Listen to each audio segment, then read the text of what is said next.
Got out here today, started trenching on where I'm putting this power to the barn. I know that's a lot deeper trench than what I need right there, but it's all right. I want this nice and low so that any freeze thaw action or whatever is not going to cause it to rise up to the surface. I don't want to hang it up with a plow or something. But I'm going to have to stop because, yeah, major hydraulic leak. This old hose, which it's been on its way out for a long time, but it's completely blown apart down there. Sprayed oil everywhere, so. All right, I think I got time, maybe not today, to get to Muskogee and get a new one made, but I have to stop and get that hose built real quick. I made a mess with a lot of oil real fast. So, all righty, well, let's get this hose fixed.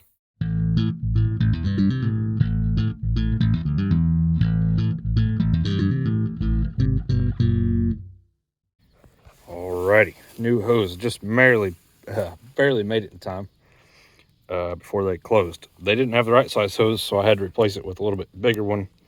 And there's a reducer thing on there, but no big deal. That'll work just fine. So, all right, I'm about to lose the light, but I'm gonna fire up and get done what I can. Move my truck out of the way. Whoops! Found my water line. Dang it. Well, doing pretty good. It's not the straightest line in the world, but we're pretty much to the pole though. So I think I'll stop here. I'm gonna have to dig back that water line, and so I can fix it. But I'll get my electric brain underneath of it before I put it back together. So anyway, yeah, I'll stop here. I'm gonna dig that out.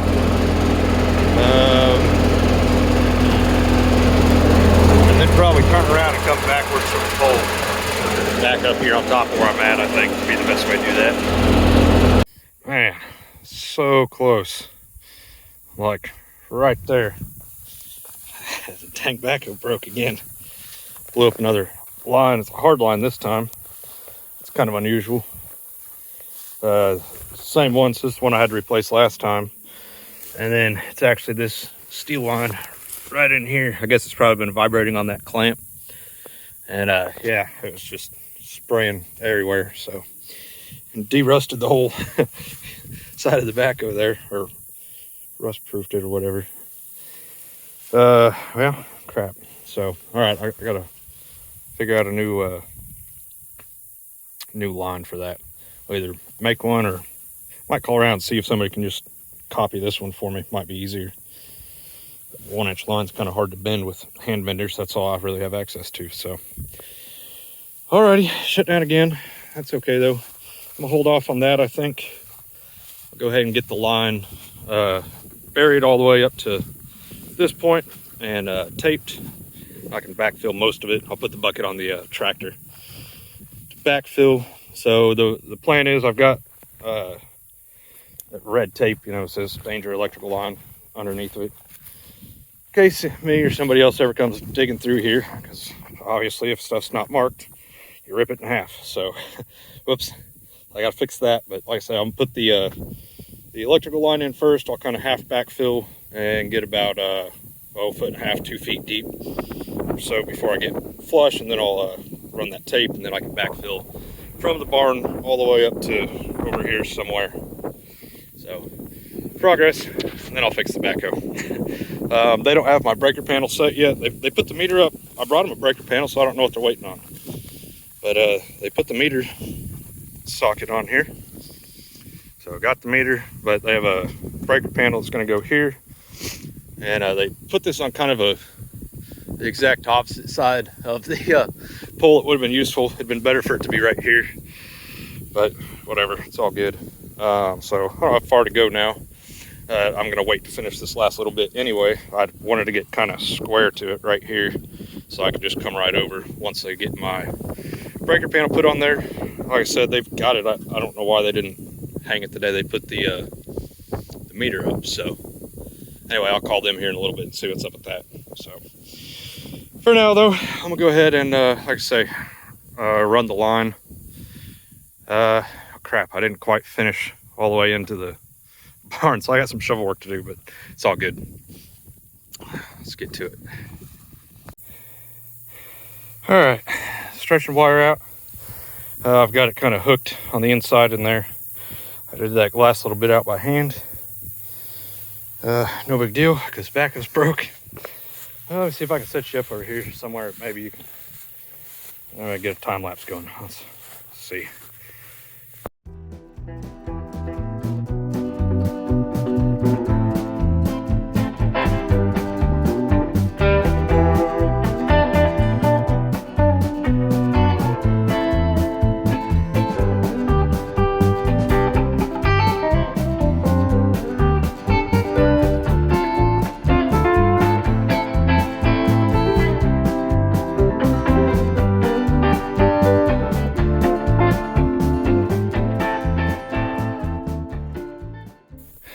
Gotta be kidding me.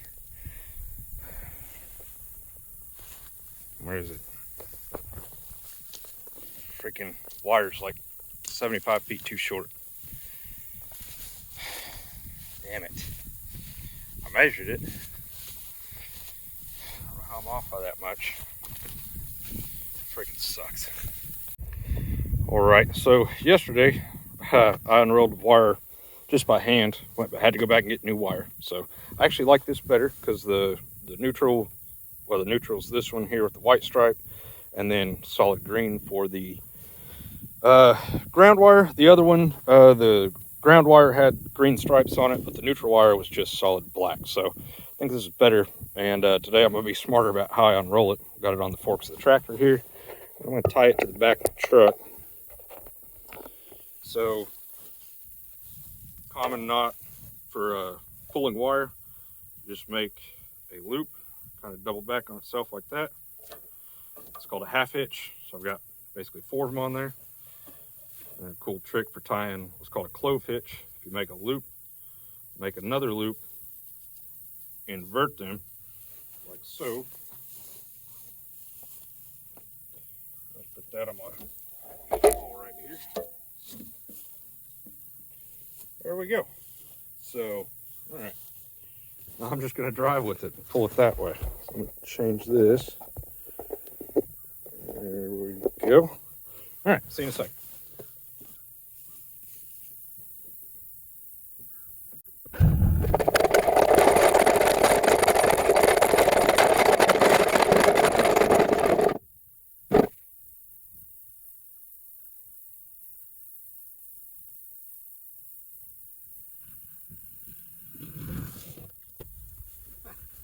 Beautiful, that worked great. Still got a little bit left on the spool here, which is a good thing. Didn't run out, so I pulled past just a little bit, and I'm way past the pole over here. So now all I got to do is go throw that in the hole. So leave you guys right here and set up a time lapse.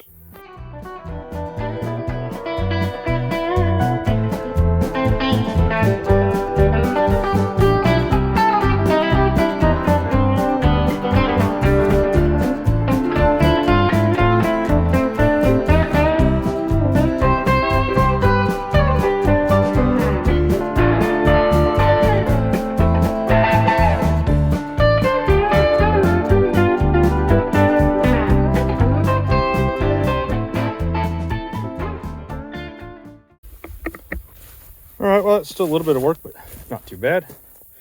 So that's all the way there. I got about 10 feet of it pulled up in there, and about 15 or 20 or so feet left over here. Can't hardly see it for the grass. Perfect. So this is 400 feet worth of wire. I think it's going to use about 380. So I was almost 100 feet off in what I actually measured. Not quite sure how that happened. Pretty irritated about the deal, but all's well that ends well. So shout out to Elliott Industrial Supply. It's the electrical supply house that I bought the wire from. They did me right. You know, it was my mistake that I bought the wire too short. They cut it the correct length. It wasn't their fault. But they did actually take it back. And so I didn't have to buy all new wire, just had to pay for the extra 100 feet. So, well, I mean, paid for the whole thing, but I'd already paid for 300 of it. So big thanks to them. They've been super helpful. Found them, actually, they just had the best price on wire, and guys are really cool. So appreciate them. Thank you guys. If you see this, sponsor one of my videos. or don't, whatever. I'm gonna keep shopping with you.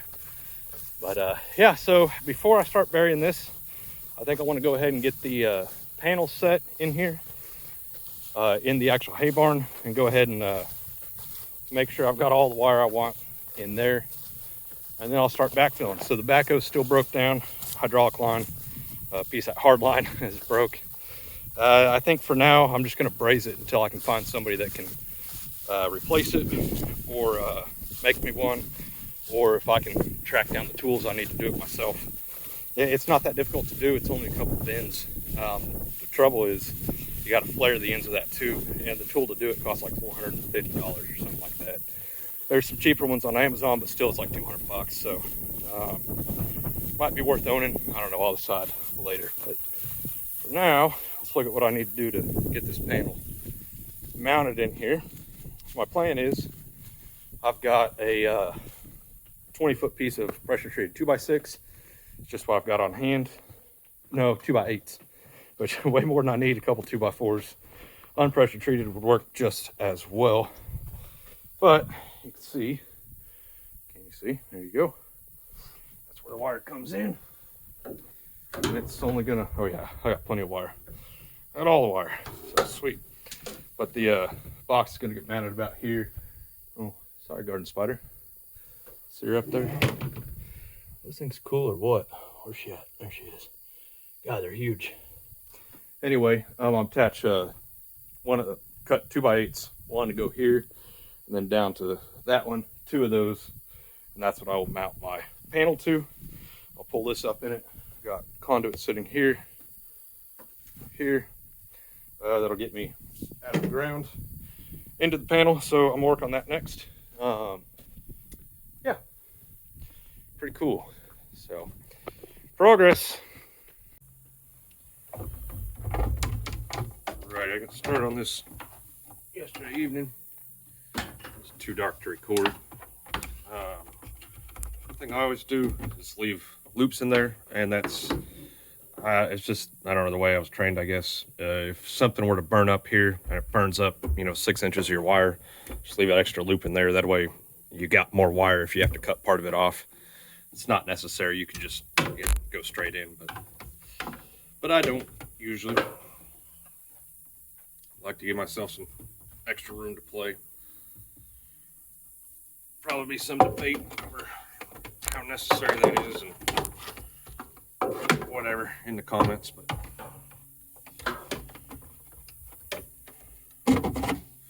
now these pliers are kind of rusty, but I really like them. These are Armor tool pliers, and it's got this little cam thing that makes them quite a bit stronger than normal pliers. This wire is pretty thick, but cuts no problem. Another thing, even on like 12 gauge wire, if you're stripping it with a knife, a lot of people want to ring around it, but if you cut a ring on the outside of the actual conductors, you're actually reducing the diameter of the conductor right there at that ring, and that can create a hot spot and it can cause a fire. So you're actually better off to just kind of whittle the insulation off. If you are going to try and ring it like that, just don't cut all the way through the insulation. Cut, you know, most of the way through, and then you can flex the wire back and forth and break the rest of it. The insulation, that is, not the wire. Alrighty. Other thing to note is that this is aluminum wire. So this stuff, some of this called a Noalox. It's just prevents the aluminum from oxidizing. People think that aluminum doesn't oxidize because it doesn't rust like steel, but it actually oxidizes almost instantly when it's in the atmosphere, and so that can cause you problems. It can actually corrode and cause a bad connection, which again can cause a fire, so don't want that.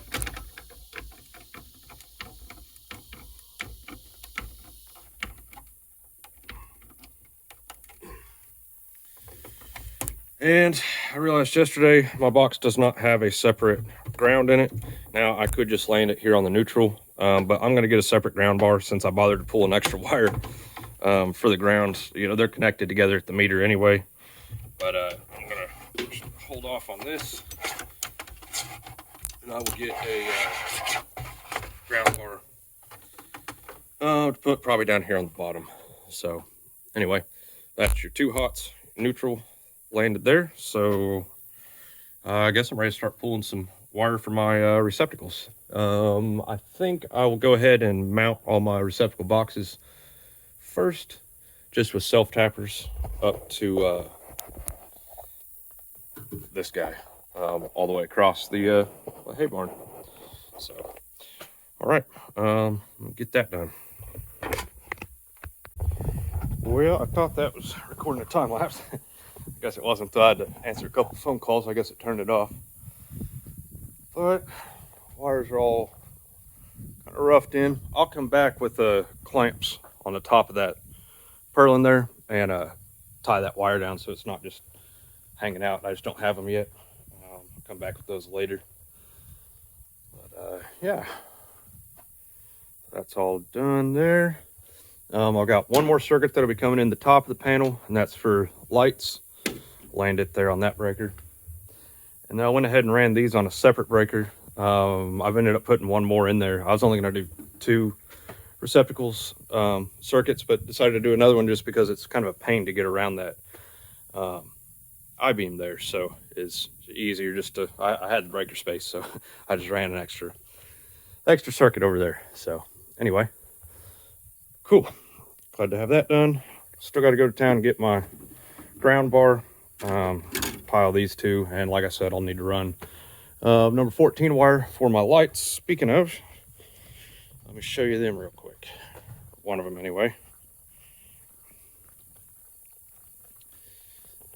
These guys right here. And I'm using these twist lock plugs on there because they lock in so they can't fall out. I don't know if I mentioned that or not. This is them though. I call them UFO lights. And so there'll be 10 of them in there. Like the 1, 2, 3, fourth purlin in from the wall there, on both sides. That's where I'm going to hang them. So these will be real easy. It's right up on top of the hay. So I'll probably go ahead and get those 3 done, and the rest of them I'll have to wait until I get my man basket finished that I've been working on for the tractor. But yeah, I'm pretty excited about those 100-watt fixtures. Pretty affordable. Hopefully they're decent. But all right, receptacles, I guess. Start putting receptacles back in. On these flip top covers, they can be set up to open this way or this way, right? And so I'd prefer to open this way, but it's easy enough to change. So this style here has a metal bar in there, and this side you can kind of flip up out of the way. It's got like a little thing.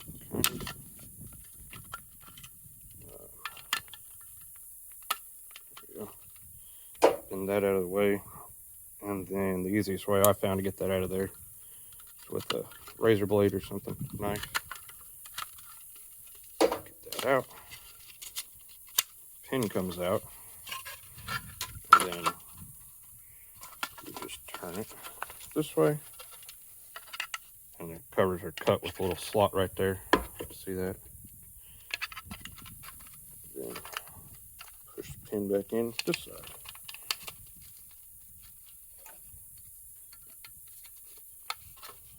Again, knife or something. Drag that on in there. Yeah, just like that. So, got all those.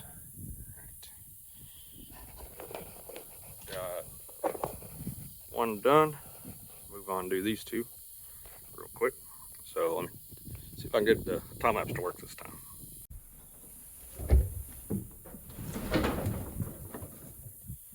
Another thing I was going to point out is that I'm using number 10 wire. It's completely unnecessary.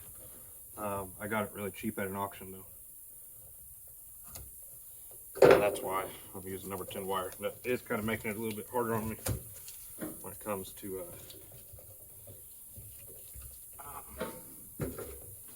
everything's shoved in the box here. It is a little bit more challenging with number 10 wire. It's quite a bit stiffer. 12, which is all I needed. So you can, there's no harm in upsizing your wire. Normally it'd be just a waste of money, but this is super cheap. So I bought about 100 foot. It was a partial roll. But for 30 bucks, I don't know.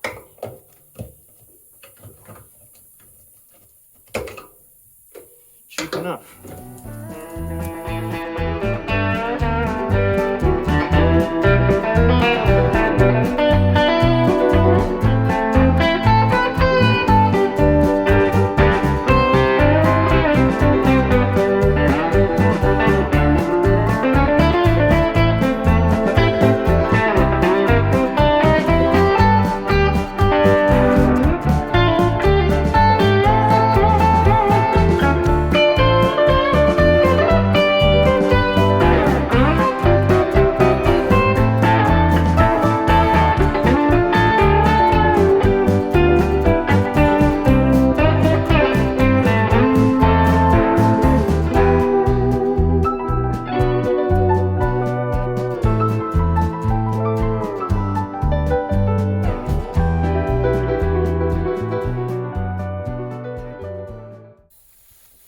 Well, if you're at this point in the video, you already know I blew out a hydraulic hose on the backhoe, ruptured a hard line on the backhoe.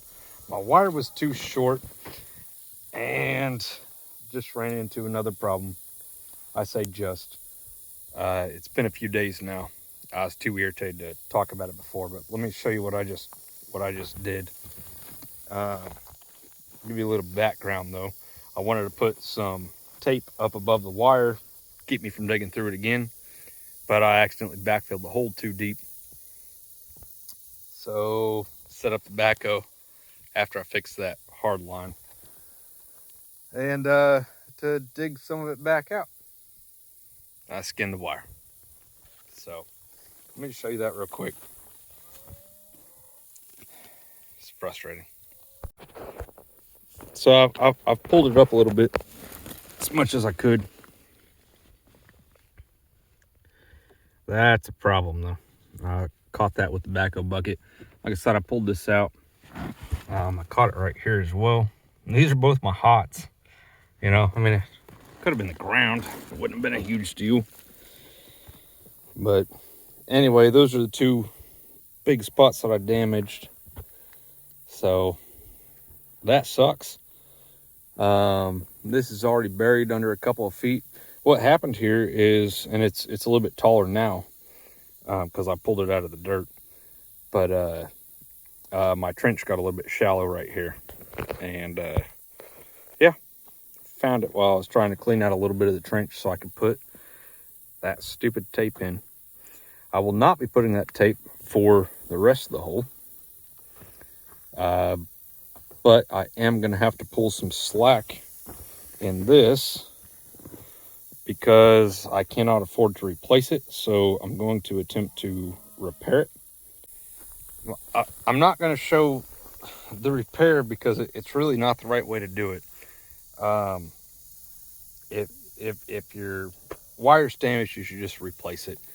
I am not a licensed electrician. I'm not an expert when it comes to well, anything with electricity. I'm fairly knowledgeable, but not enough that I want to put that on the internet. So yeah, I'm not going to show that. I'm going to repair it. I'm not just going to wrap it with electrical tape or something, you know, silly like that. I have some better products to repair that installation, but that's not going to be on camera. So sorry about that.